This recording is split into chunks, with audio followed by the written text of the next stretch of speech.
Magandang umaga, Philippine Air Force. Narito ang magiging lagay at taya ng panahon ngayong linggo at sa mga susunod na araw.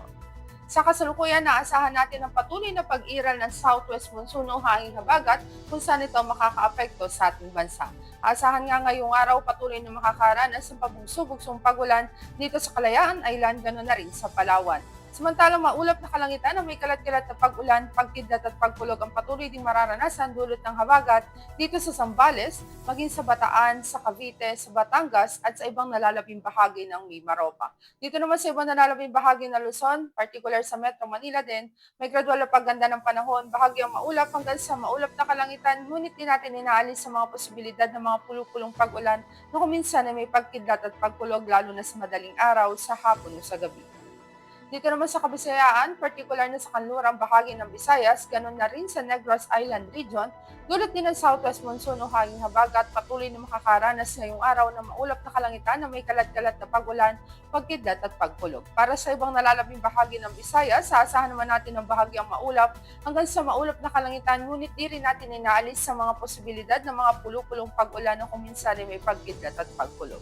Dito naman sa Mindanao, patuloy din ang maulap na kalangitan na may kalat-kalat na pag-ulan, pagkidlat at pagkulog, dulot din yan ng habagat, partikular dito sa Zamboanga Peninsula, ganoon na rin sa Bangsamoro Autonomous Region in Muslim Mindanao. Para sa ibang nalalabing bahagi ng Mindanao, asahan din natin may gradual na pagganda ng panahon, bahagi ang maulap hanggang sa maulap na kalangitan, ngunit may mga posibilidad pa rin yan ng mga pulupulong pag-ulan na kung minsan ay may pagkidlat at pagkulog lalo na sa madaling araw, sa hapon sa gabi.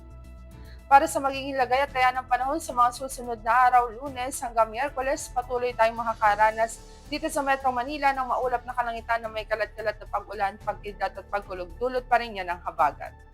Ganon din ang aasahan natin dito sa Cavite. Maging sa Angeles, ganon na rin sa Lipa.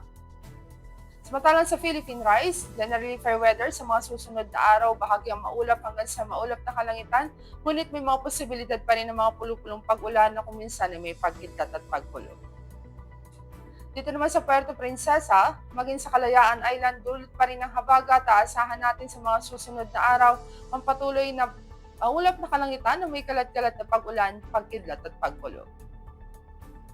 Dito naman sa Lapu-Lapu, ganun din ang aasahan natin dulot ng southwest monsoon o hanging habagat. Dito naman sa Davao, asahan pa rin natin ang bahagyang maulap hanggang sa maulap na kalangitan, ngunit may mga posibilidad pa rin yan ng mga pulupulong pag-ulan na kuminsan ay may pagkidlat at pagkulog lalo na nga sa madaling araw, sa hapon o sa gabi.